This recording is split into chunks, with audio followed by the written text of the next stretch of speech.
I love people. I love all the wonderful people capable of expressing themselves through art so that we can all share that one thing we have in common, emotions. I love getting inspired, rebelling, falling in love, crying at a painting, at a sculpture, or at the sun. I love art because when we contemplate it, everyone, each and every one of us can get some move, that we become unique and different. Because art only exists if someone's admiring it. Because really, the work of art is you.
If there is one emotion capable of blinding our will and making us act recklessly and irrationally, this would be jealousy.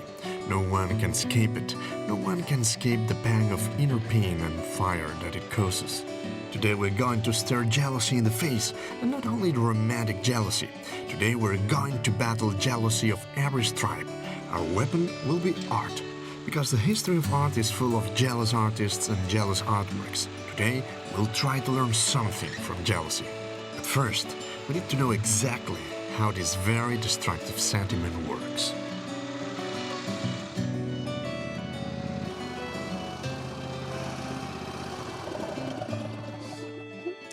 The first thing to know is that we shouldn't confuse jealousy with envy. With envy, two individuals exist, A and B. A might feel envious of B or vice versa, but for jealousy to exist, there needs to be a third element, the one that closes the triangle, the element C. C for conflict. For instance, if A sides with C, where does jealousy come in? Exactly, with B. Thus, for jealousy to exist, there always has to be a triangle.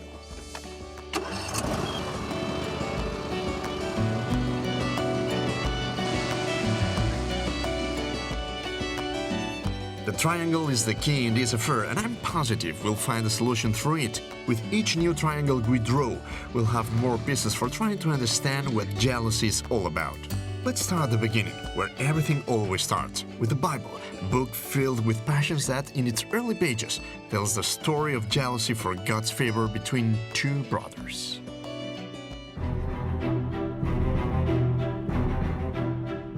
In every family, there are brothers who get along, and there are brothers who really don't at all. And it's been that way since the beginning of time, since Cain and Abel. Cain is a farmer and Abel raises sheep. One day, they each make an offering to God. Cain, Abel, and God. Remember the triangle of jealousy. Cain offers the crops he grew. Abel presents him with his best sheep. But God is only pleased with one gift, Abel's offering, the sheep. The result is deadly. Cain's jealousy is so unbearable that he decides to kill his own brother. It's such a horrific crime. God not only doesn't change opinion, but he also damns Cain for all eternity. This is how the Old Testament warns us about the disastrous consequences of jealousy.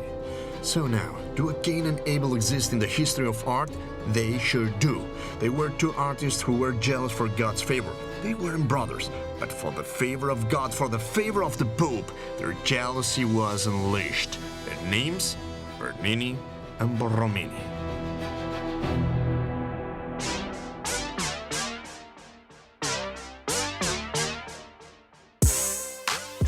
So here's the situation. Rome, 17th century. A city under construction and two artists who aspire to crown themselves in the position of the Pope's official architect. On one side, Francesco Borromini, Swiss, introverted and reclusive, very creative and completely uninterested in power. On the other, Gian Lorenzo Bernini, talented, friendly and very sociable. Borromini is synonymous with creative freedom. Bernini, on the other hand, is the son of classical language. Bernini and Borromini, Borromini and Bernini, two baroque geniuses pitted against one another over the Pope. In their time, jealousy could be raged for years. Today, we'll settle it with a freestyle battle. Peaking to the top, I'm speeding, crown seeking, dream chase while you sleeping. Yeah, that's the reason, brother, I'm peaking.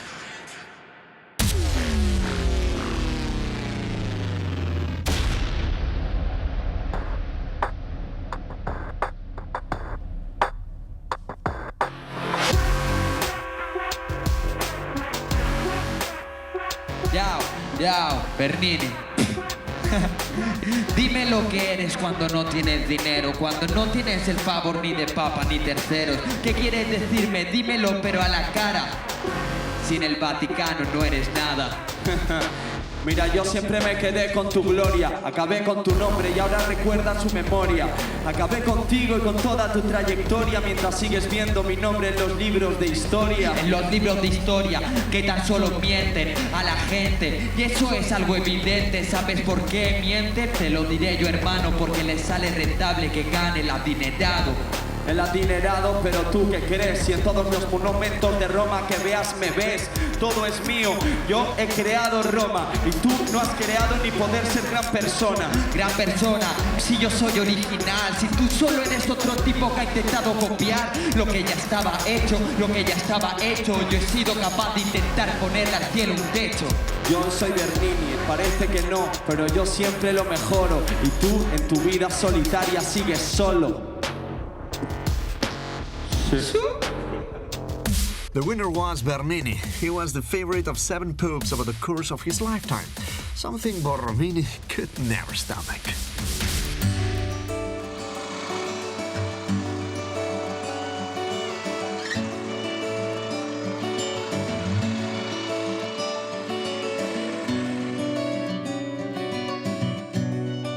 We've seen how brotherly jealousy can make you lose everything.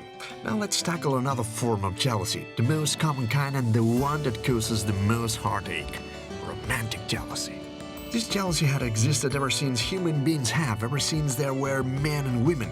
We find it, for instance, in Greco-Roman mythology with the story of Venus, Vulcan, and Mars.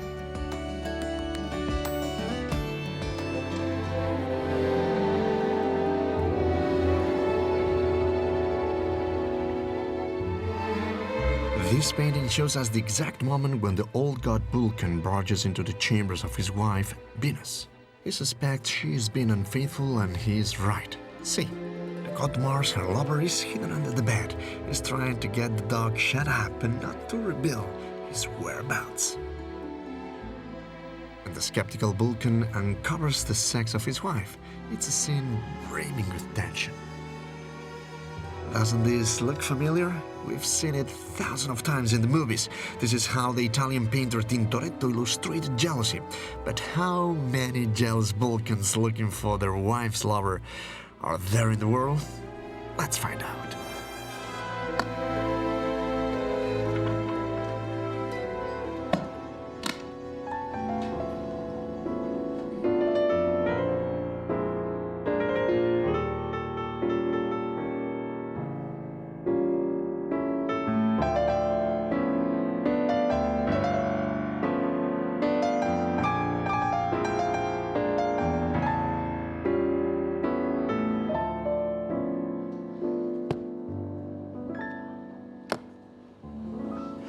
Estaba mirando este cuadro, que es el cuadro de una infidelidad, la de la diosa Venus con el dios de la guerra, con Marte. ¿Has tenido muchos casos de infidelidad como estos? Pues a lo largo de los más de 30 años que llevo dedicándome a la investigación, efectivamente, unos cuantos sí. ¿Más de hombres o más de mujeres? En cuanto a las peticiones, más de mujeres, lo cual no significa que haya más hombres o más mujeres infieles. Normalmente las mujeres saben disimular más y el hombre es más torpe, digamos. Es decir, que es más habitual que la mujer detecte ciertos indicios y, si no es capaz de resolverlo por sí misma, acuda a un profesional, que no en el caso del hombre, que muchas veces cuando se entera ya lo ha sabido pues, prácticamente toda la comunidad de vecinos. Cuando presentas a tu cliente o clienta las pruebas de la infidelidad, ¿la reacción de hombres y mujeres es la misma? No, suele ser distinta. Por ejemplo, los hombres. El hombre reacciona de una manera más visceral. Deja ir más, digamos, el instinto agresivo, ¿no? Es más de, bueno, pues... Un poco así podría ser como este cuadro de Ingres, que es Paolo y Francesca, donde vemos al marido que acaba de descubrir la infidelidad de su mujer. Esto es una escena del infierno de Dante, y el marido viene con una espada. Efectivamente, la manera de resolver lo que tenemos los hombres pues es directo a la yugular, si es posible. Lamentablemente. Lamentablemente. En cambio, las mujeres... La reacción de la mujer es distinta. Normalmente es más de tristeza, porque pues, esa relación va o tiende a desaparecer. Bueno, mira, tengo aquí algunas obras también que a lo mejor pueden ilustrar esto. Esta que es de Schiavoni, donde vemos una mujer que ha descubierto en esta carta la infidelidad marital y lo único que hace es romper la carta y prácticamente ponerse a llorar. O este último que es de Ramón Casas, que se llama La Madeleine, y donde vemos a esta mujer triste, mirando con estos ojos de tristeza que decías tú, y está con sus ojos siguiendo estas dos sombras que hay aquí arriba, que tal vez sean algún tipo de infidelidad. Curioso, ¿no? Así es. Hay este otro cuadro de Strindberg que se llama Noche de celos. No sé si esta podría ser la manera como se queda uno de tus clientes o clientas cuando le presentas las pruebas del delito. Probablemente, y probablemente su autor quizás padeció algún tipo de infidelidad en sus propias carnes y representó así el estado ese de que se te acaba el mundo cuando a lo mejor pues descubres que esa persona con la que estabas pues tiene otra relación. ¿Algún caso que te hayas encontrado de celos, no sé si decir patológicos o enfermizos? Sí, unos cuantos. Sí, sí. Nos encontramos con personas que están convencidas de que existe una infidelidad aún y que los indicios no se sostienen. Eso también es un hecho más habitual de lo que parece. A mí, Jordi, me gustaría que me ayudaras a encontrar a una mujer muy especial de la antigua Grecia que se llama Medea. ¿Crees que puedes ayudarme a encontrarla? Por supuesto, vamos a ir.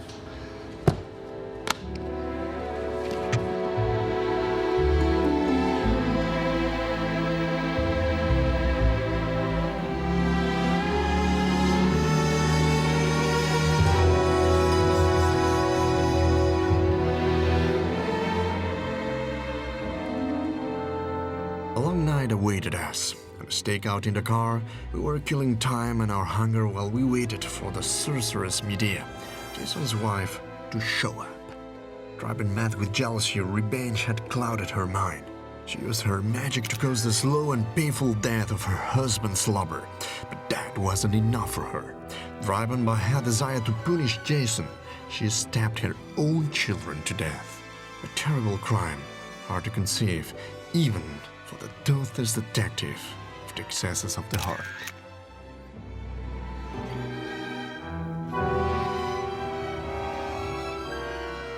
Armed with binoculars and the camera, we were hoping to find a very special Medea. The Medea who was given life by one of the very greats, Maria Callas.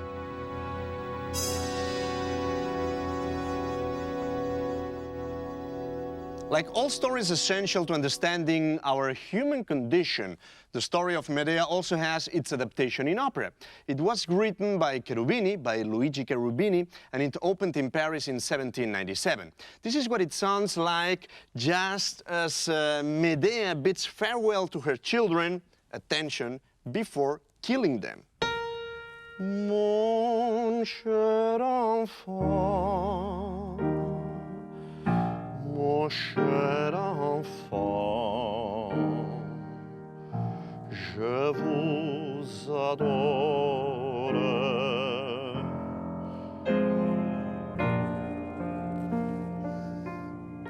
Well, some very beautiful phrases, mon cher enfant, je vous adore, but very, very, very hard-hitting too, okay? Well, the world of opera is full of stories of jealousy, from Puccini's Tosca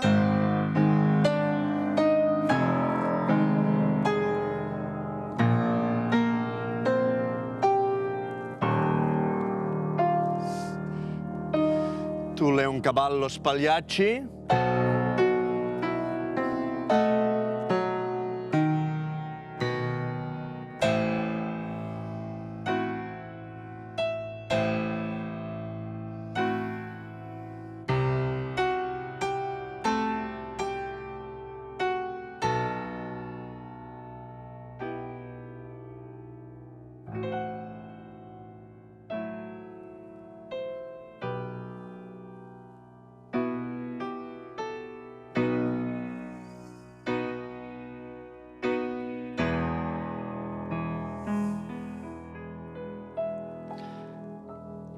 Well, you know, the clown who has to go out and perform right after finding out his wife is cheating on him. There's also Shakespeare's Othello after passing through the hands of the great Verdi. It sounds like this.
Painter Edward Munch had a tormented and jealous personality, and he painted, as he said himself, to free himself of his demons. Like any good expressionist painter, he expressed his jealousy through color. Munch associated each feeling with a specific color. In the case of jealousy, he chose green.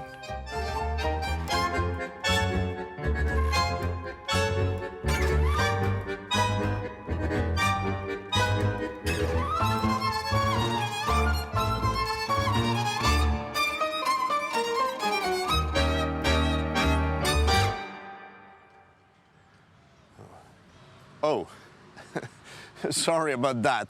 I was just studying one of my favorite paintings by Munch about jealousy. It's this one. Look at how Munch portrays himself in this work. Alone, afraid, jealous there by this couple. His face is tinged green. Look, the color of jealousy. And he decides to represent the woman, the face of the woman, with a guilty and passionate red.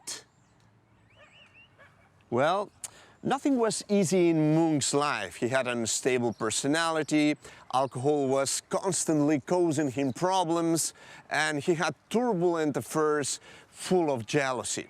It all came to a head in one specific quarrel with one of his lovers, Tuula Larsen, that ended when Munch fired a pistol and mutilated one of his fingers. As the poet Strindberg said, Munch was the esoteric painter of love, sorrow, death, and jealousy.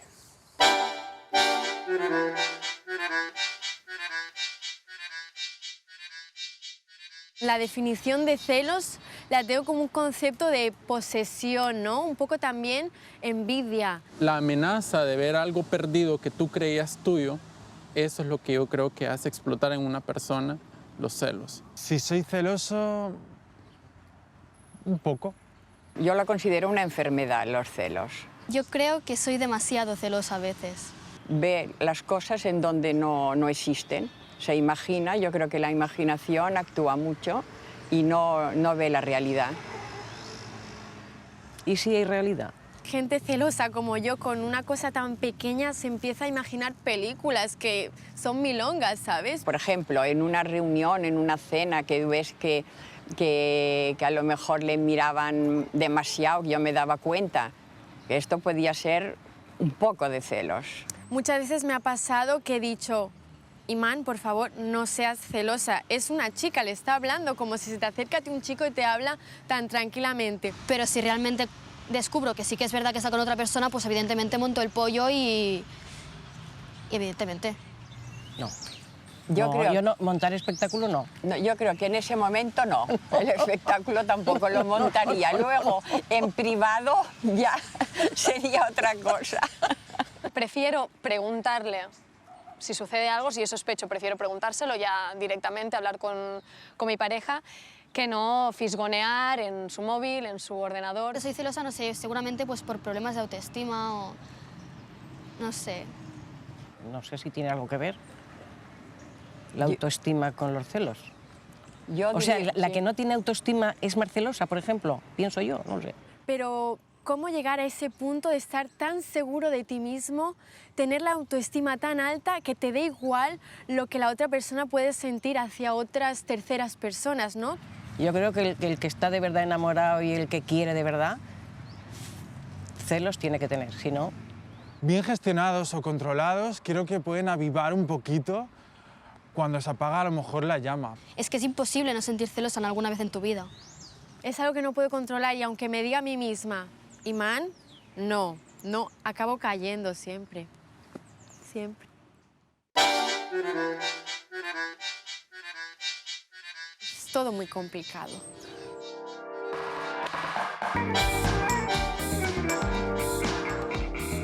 Para librarnos de los celos, creo que deberíamos pensar menos.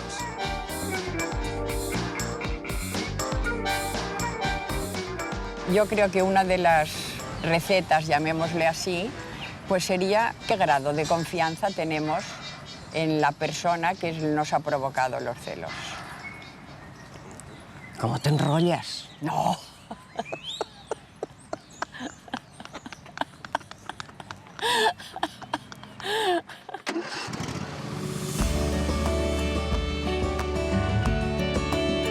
Munch was incapable of putting a stop to his jealousy, but he did manage one important thing, translating it to his canvases and, above all, turning it into a color. Other painters had to deal with their own jealousy as well, but to get to know their story, we have to go to Venice.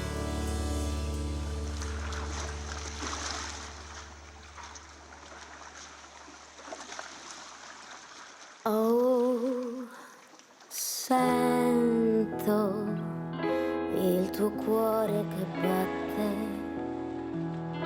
un respiro ci scioglie come il vento che accarezza le foglie in un giorno caldo d'estate.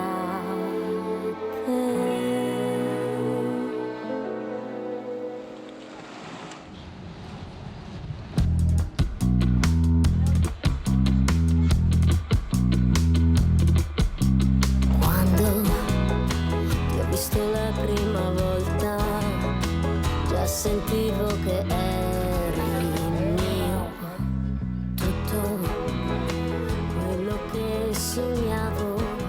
Imagine you're in the Venice of the Renaissance. There are two painters who were competing before a jury to establish their famous artists.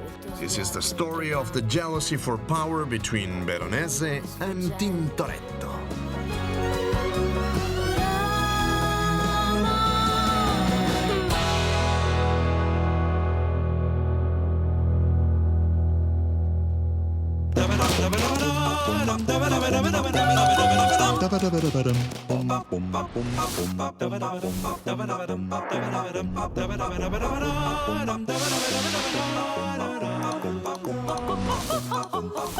Welcome to the Renaissance's Got Talent, the talent show for Renaissance artists. Today's winner will decorate the ceiling of the Scuola Grande di San Rocco in Venice.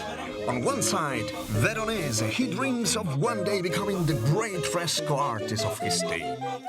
On the other side, Tintoretto, introducing the great precursor to Baroque art. Veronese versus Tintoretto, two monsters of the Renaissance going head-to-head over a job. Who will be the big winner of this edition of the Renaissance's Got Talent?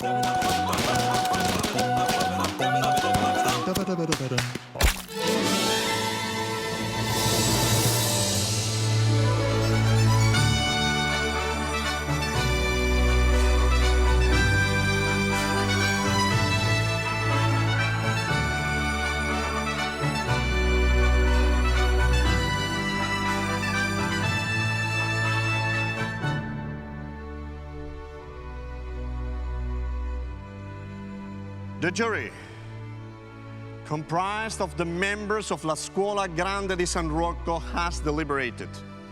Each and every one of the members of the jury has reviewed the sketches of the finalists.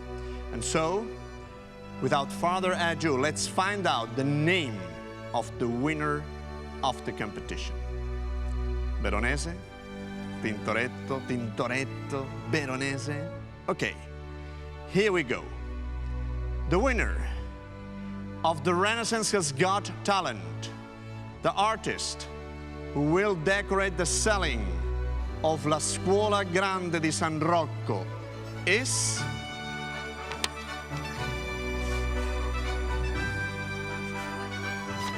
Tintoretto.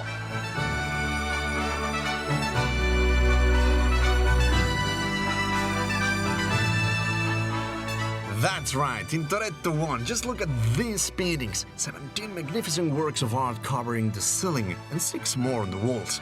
A true wonder. Clearly, Tintoretto won because he was a magnificent painter, but he was also a marketing ace. While Veronese presented his sketches in charcoal, Tintoretto went all out. He presented the finished work, just as you see it, and he offered it free of charge. Given the offer, the Scuola Grande di San Rocco couldn't say no.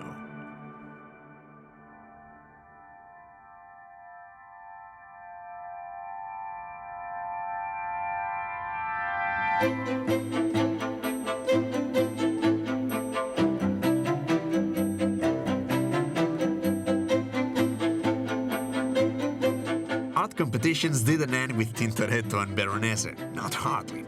They're still held today in all sorts of disciplines, but especially in architecture. Many architects long to win the biggest distinction in the world, the Pritzker Prize, the Nobel Prize of Architecture, a prize that in 2017 went to the studio RCR. RCR are the initials of Rafael, Karma, and Ramon, a triangle, 3 members of a firm that has reached the highest heights in architecture. ¿Qué? Esto de ganar el Pritzker, lo máximo, ¿no? Hombre, esto fue un sueño que no nos atrevíamos a tener, ¿no? Bueno, es algo que no te puedes imaginar que te pueda pasar, ¿no? Y sí que es verdad que ahora, y esto lo comentamos, que nosotros no hemos cambiado, pero sí las personas que tenemos delante. Se nos ve de otra manera. Nosotros somos los mismos. Es así. O sea, ahora todo el mundo, pues bueno... Pero a lo mejor se te mira de otra manera. Se te mira de otra manera. A lo mejor yo no estaría aquí si no fuera por el Pritzker. Es posible. Seguro. Bueno, en el mundo de la arquitectura, más allá de estos reconocimientos, son usuales los concursos, ¿no? Sí, Lo digo porque sí. venimos de ver a Tintoretto y Veronese luchando por el techo de la Academia de San Rocco. Tintoretto hizo algunas cositas para conseguir ganar el premio. No sé si en los concursos de arquitectura también hay algún que otro codazo. Puede haber de Sí, todo de en los todo, supongo. concursos. Pero sí que es cierto que no hemos tampoco normalmente entrado en concursos. Hemos creído que para hacer arquitectura no hacía falta hacer edificios grandes. Sí. O sea, creemos que una cosa es construir edificios y otra cosa es hacer arquitectura. Hay edificios que son arquitectura, pero la gran mayoría no son arquitectura. ¿Ah, no? ¿Qué son? Otra cosa. Es Bueno, un edificio. vamos a intentar poner esto en claro. Claro, ¿Qué es un edificio para Sí, ser una usado, construcción. y en cambio nosotros siempre siempre hemos sentido que nos gustaba mucho más, pues bueno, un tipo de programa, un tipo de lugar donde poder realmente hacer la arquitectura que nosotros, pues bueno, nos interesa, ¿no? Que es esta arquitectura, ¿no? Que lo que intenta es transmitir emociones a las personas. No se trata de... Estamos hablando de arte, no de arquitectura. Bueno, es que Bueno, igual es que la como arquitectura- la música, la escritura te puede emocionar, creemos que el espacio arquitectónico tiene que hacer pensar y reflexionar y emocionar a las personas, ¿no? Claro, qué maravilla. Bueno, vamos un poquitín a vosotros que sois tres. Y es esa cosa del triángulo. ¿Esto cómo va? Bueno, Quiero decir... A ver, piensa que hace 30 años que tenemos RCR, 45 años que nos conocemos. O sea, imagínate toda una vida. Bueno, sí, pero a lo mejor esta pista de atletismo, por ejemplo, que está aquí Sí. como integrada, es como casi como si formara parte del paisaje. Sí. Sí. ¿Se le ocurrió a los tres? ¿Se le ocurrió a uno se le ocurrió más que a otro? Y entonces piensa, hombre, a mí se me ocurrió más que a él. En realidad es un poco más mía que de él o que de ella. No. Nunca hemos entrado en esto. O sea, nos gusta pensar en este concepto de la creatividad compartida. O sea, que es la suma. Es la suma. Y hay algo Pero muy es más mágico. que la suma, ¿no? No es una suma O sea, que que yo no 2 más so- 2 más 2. O sea, no sois 1 más 1 más 1, 3, sino que 1 más 1 más 1 es mucho más que 3. Exacto, porque es la suma de una improvisación que va creciendo a medida que va evolucionando el proyecto. Y lo que a veces también decimos que lo que nos gusta es decir, abandonas el yo por el nosotros. Sí. Esto es mucho más rico. Caray, abandonas el yo por el nosotros. Wow. Está siempre la primera persona, pero es de singular al plural, ¿no es? No, pero es muy mucho bonito. mejor, ¿no? Es muy bonito esto. Sí, y muchas veces que nos han dicho cuál es el proyecto que más sentís vuestro, no sé qué, no sé cuántos, precisamente es este proyecto. Claro, El estar compartir. nosotros tres. ¿Qué proyecto O sea, destacarías de ningún todo? proyecto que hemos construido tiene el valor como este que estamos haciendo nosotros. Sí.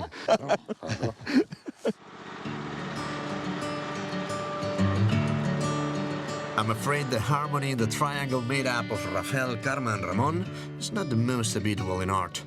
The list of jealous artists is long and their reasons very varied. But if there is one cause that stands out, a reason why so many relationships between artists have broken, it is for the love and the favor of the public. Not even the Beatles could escape this jealousy.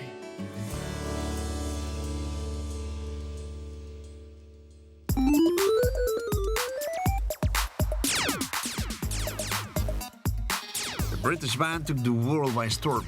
Audiences adore them. But apparently a rivalry existed between Lennon and McCartney that turned into jealousy over who was the audience favorite. The asteroid of operatic divas also split in two over the public. Maria Callas and Renata Tebaldi were two amazing sopranos, so completely different that they should never have been in competition with one another. But opera audiences took a position. If you loved one, you hated the other. The asteroid of modern art was solid as well, but the public split it between de Kooning and Pollock. In literature, Ernest Hemingway and William Faulkner exchanged commentaries charged with sharp irony about who was the best writer. Apparently, Faulkner couldn't understand his colleagues' huge success with readers.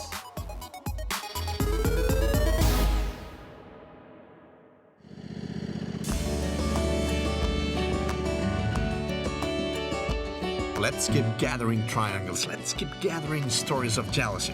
The one I'm going to tell now has very important names at its vertices.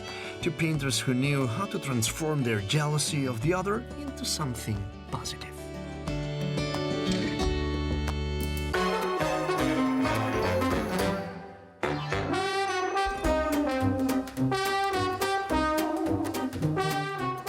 They say the only painter who ever really worried Pablo Picasso was Henri Matisse. They both personified a true vanguard of painting in the early 20th century, and they kept a close eye on one another.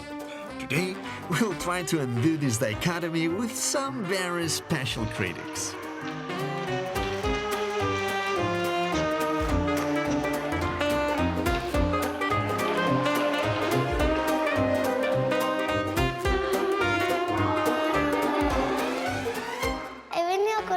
Cuadro porque he visto más colores. El césped es de color azul. Una chica que está morada y son un poquito raros.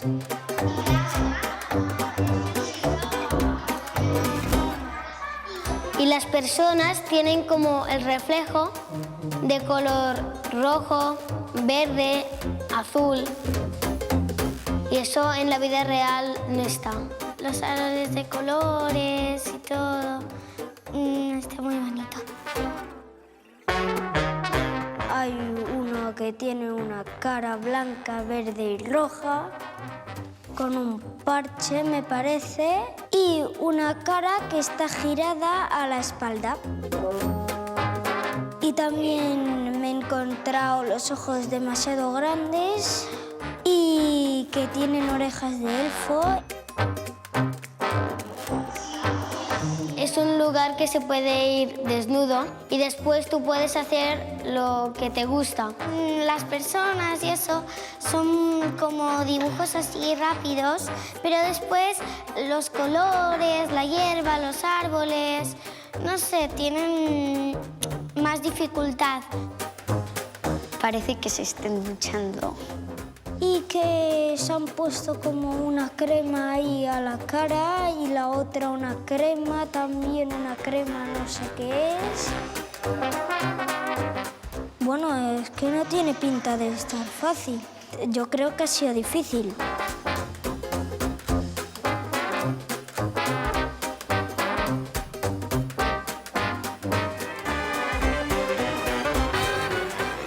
Picasso and Matisse ended up seeing the positive side of the affair. They started collaborating and exchanging techniques, and surely this made them better painters. In the end, they were capable of sharing the recognition. Picasso became the king of the line, while Matisse was the king of color.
Well, the head of Medusa. No show about art and jealousy could live out Medusa, but don't be scared. Let me tell you the story.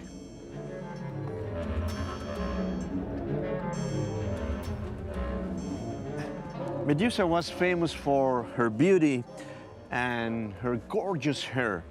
And then one day, the goddess Athena driven sick by jealousy, turned her beautiful, her wonderful hair into snakes and ordered Medusa's head to be cut off.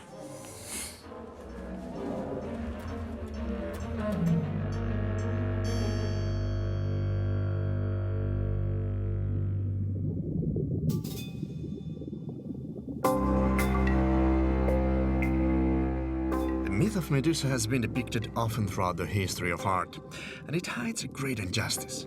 Medusa, the most beautiful of her sisters, is raped one day by the god of the sea, Poseidon, in the temple of Athena.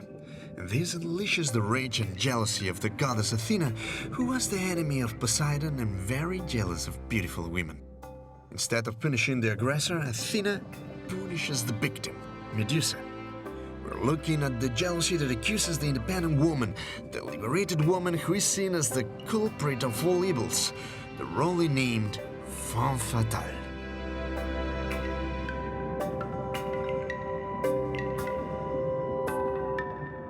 In the world of opera, this strong, independent woman who is accused of being a femme fatale has a name: Carmen, the gypsy from Seville who, in keeping with the chauvinistic sentiment that prevails in her world, draws down every man who gets near her. This deadly fate, which will inevitably lead to death, is illustrated by the music of the French composer Jos Bizet with this very famous leitmotif of 5 notes. Listen.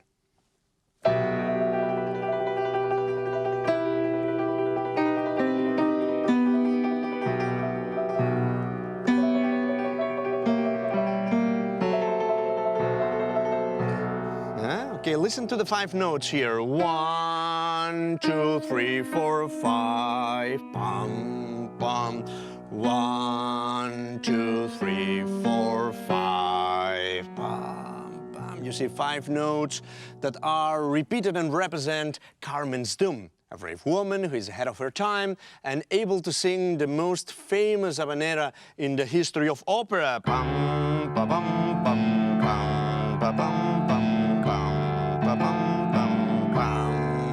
In order to praise love that is free of insecurities, free of reservations, free of interdependence, and above all, free of fear.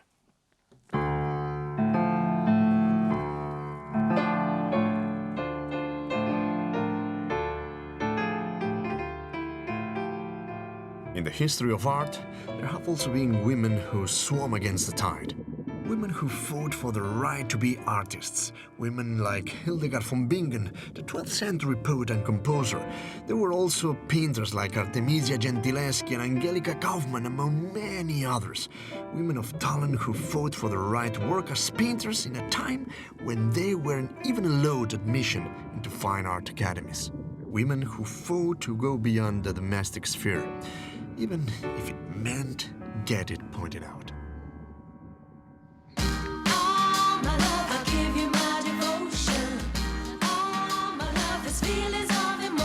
Many male and female artists have helped to break the mold, but one name stands out above the others, that of the American artist Judy Chicago, and one of her works has a special relevance for our show today.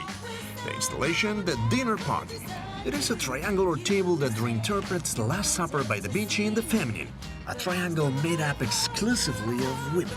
There are 39 plates dedicated to important women artists, philosophers, and writers over the course of human history. And at the base of the installation, Chicago includes 999 names, all of them of women who were trailblazers, yet have been ignored for centuries.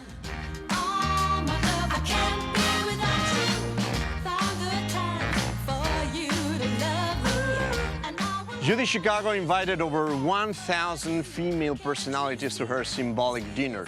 She did so in order to celebrate with them, but also with us, the vital contribution of women to the history of humanity and to the history of art, so often silenced. With this table, she created a magnificent triangle of free and strong women. That's why today, I like to emulate her artwork like this to the close of the show. Her triangle, free of male chauvinism, free of femme fatale, free of jealousy, is not only our last triangle, but definitely our best one.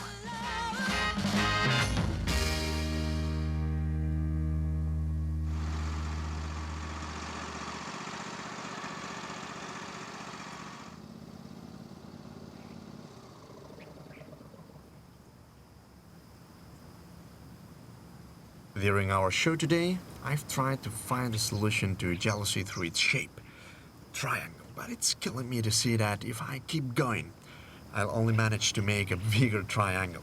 And it actually makes sense because if you think about it, jealousy feeds upon jealousy. It's like an endless spiral. But let's see. Wait a second.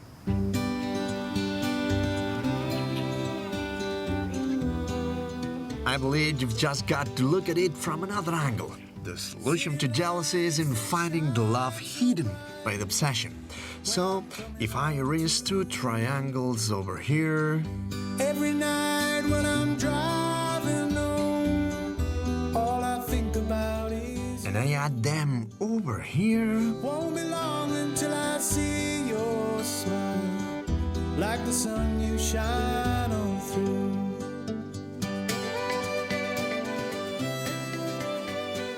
Perhaps then we'll be able to turn the jealousy of Cain, of Borromini, of Vulcan, of Medea, of Othello, of Monk, of Veronese, of Paul McCartney, and of Athena into something positive.